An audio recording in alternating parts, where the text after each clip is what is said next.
What is up, everybody? Welcome back to the Debbie Real YouTube channel. We've been doing Dynasty price checks on one player in Dynasty and comparing their Superflex value, their one quarterback value, their rankings across 3 different sites, and kind of giving you an idea of what you can get for them or what you could buy them for. And today we're going to be looking at rookie quarterback Will Levis. He's been playing okay for the Tennessee Titans the last 2 weeks since he's gotten to start with Ryan Tannehill being injured. So what can we expect from him moving forward? Little Dynasty takes today on top of real trades that you can see that are going down in Dynasty Leagues to help you kind of price him. So hit that like and subscribe button, and we'll dive into him on the other side.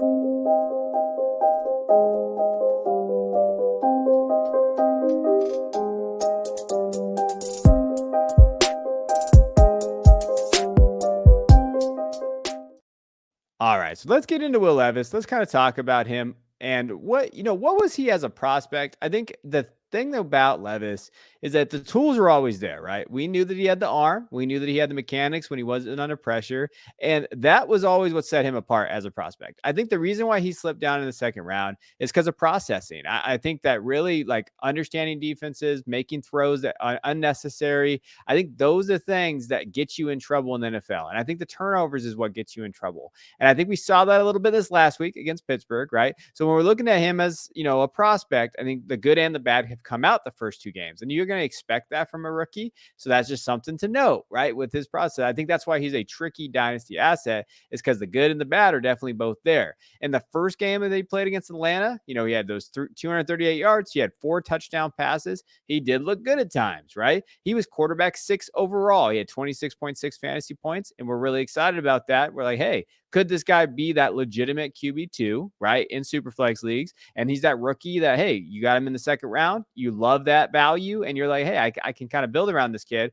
Then at Pittsburgh, in a tougher environment against a tougher defense, he was 22 for 39, 262 yards, but with an interception. And that one interception that he had was, at the end of the game, obviously they were trying to go win the game, but the throw was bad. Where he put that ball and over the middle, didn't really read the defense.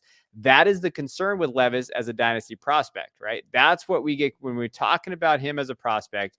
That's the Dr. Jekyll and Mr. Hyde, right? We're talking about his ability to just make every throw. He can pretty much do that. Like when he's out there just balling and throwing around and kind of playing backyard football, he has that ability. But then you're talking about overall of like, him making bad decisions. It's there. And the one way that he's going to get off the field is he makes turnovers, right? And Vrabel is not going to mess around with that, his head coach. So I think that's what you have to know. You have to understand it about him. Now, from a Dynasty Outlook perspective, in terms of like what we can look at moving forward, right? We're going to check his fantasy calc Dynasty Outlook. We'll look at that in a minute.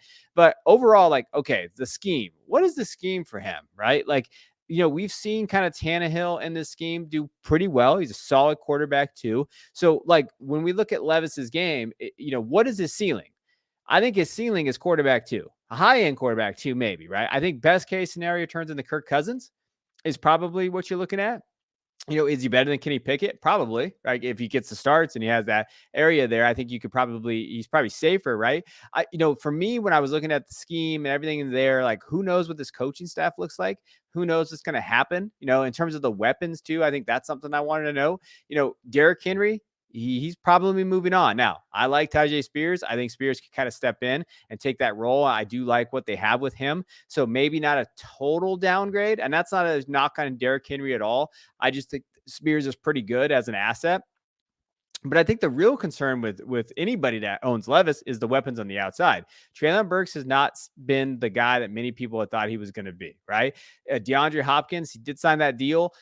What is that going to look like moving forward? Are they going to try to get rid of him next year? Maybe they build around him, right? Or not build around him, but maybe they have him for 2 years. That helps out Levis, right? I think for them, keeping him with Will Levis would be ideal because then you're looking at the development and you're not just getting rid of him. We've seen Bryce Young struggle. Now they have Adam Thielen there, but Thielen's really not in the same category for DeAndre Hopkins as a receiver. In my opinion, I think Thielen is fine. I don't think he elevates the offense where DeAndre can, as you saw in the game that he had where Levis had 4 touchdowns.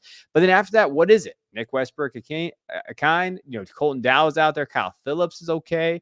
Like Chris Moore is out there, tight end, Chig is fine, but are we talking about a legitimate, tight end top 12 guy? So I think the question is like, are they going to have the weapons to support a Levis to be a quarterback one? I don't think that's the case.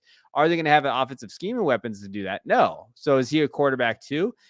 He's probably kind of like Tannehill in terms of that ceiling of like, yeah, you plug him in 14 to 16 points is like, you're happy with that, right? Now you can win leagues like that. If you have a legit top 12 guy, and which you probably do based on the value of Levis was, but I don't necessarily know what his dynasty outlook is. Now, maybe I'm completely wrong. He turns into Josh Allen. Everybody's excited about it, but I think I'm more cautious about what I'm buying if I'm getting Levis, right? I think that's the key. Like, what are you buying? You're probably buying a quarterback too, right? With second round draft capital. Doesn't mean that he's going to be their guy either, right? So I think there's a lot of like unknowns about that.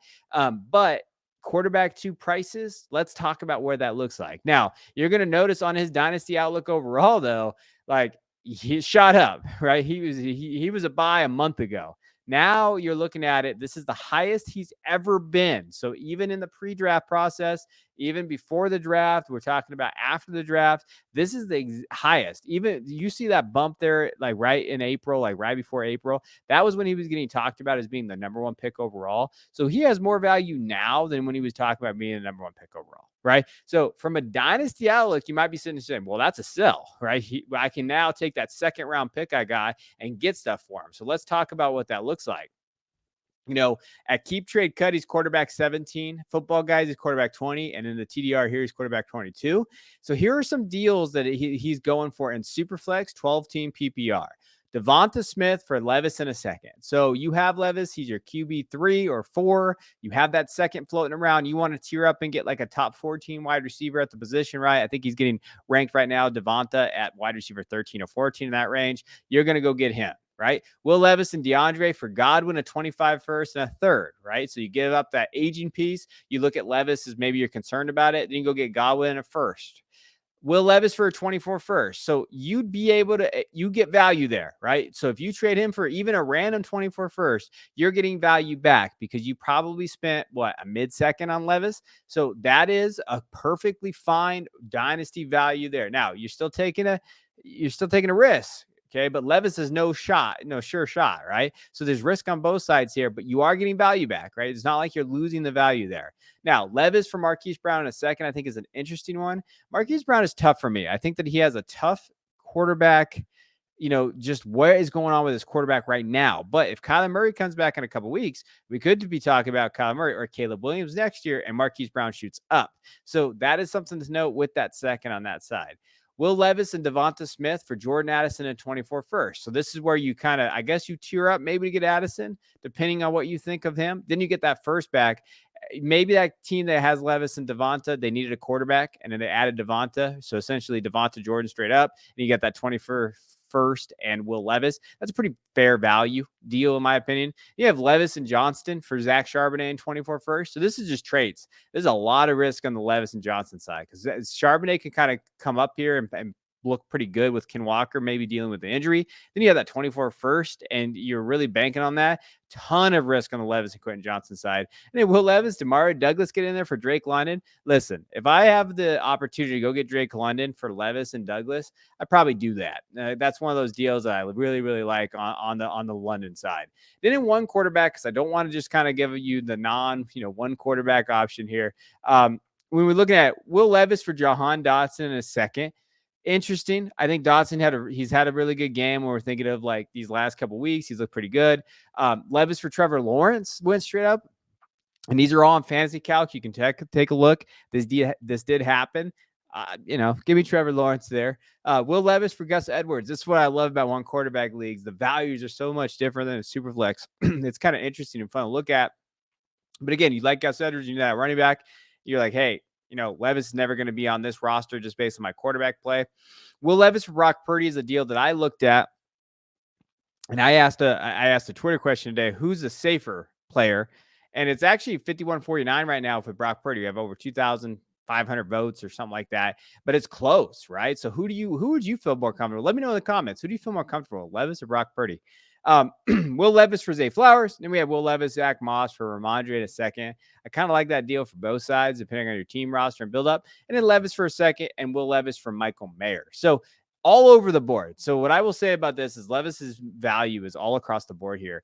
It just really depends on your team makeup and what you're looking for. But if you, I really feel like his outcome is that QB2 high end ceiling is what you're looking for with questionable kind of stability, right? We don't know what, he's got second round draft capital. We don't know what that coaching staff is going to look like. We don't know what that weapons looks like. This might be a time to pivot off there. If you can go get a guy like Drake London or someone like that, or maybe that 24 first plus an asset. I don't know. Let us know me in the comments. Tell me what way you're leaning. Are you trading for him? Are you trying to sell him? What deals do you have out there? I love kind of discussing deals with you guys. And then who would you pick? Brock Purdy and Will Levis. Who's safer for you out there, even in Superflex leagues or one quarterback? Who do you feel like is a safer asset out there that you'd rather own? So appreciate you guys. I'll check you guys next time.